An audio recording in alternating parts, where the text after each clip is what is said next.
Rossiyadachi qizlarga ko'tarilib ketish juda oson ekan. Bir 10 ta chiroyli joyda rasmga tushib olar ekan, sekin haligi trendga chiqqan videolar har doimgidek zo'rga tekin, hech aktiv tushib qolsa-chi, u yoqni ko'rsatib 21-asr deb qo'yishadi.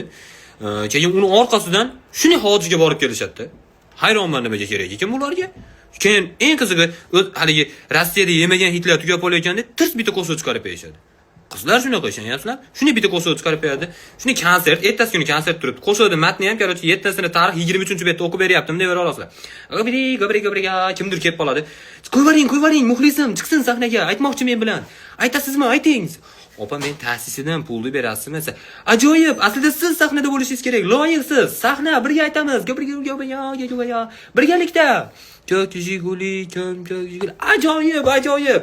Shu ekan, hali nerealniy darajada уже odamlar unga itpana to'lib, muxlis olib, so'hiversa ham o'tira oladigan darajaga chiqqandan keyin har konsertida uni buni so'kib, ashna qilib o'tkazadigan bo'ldi.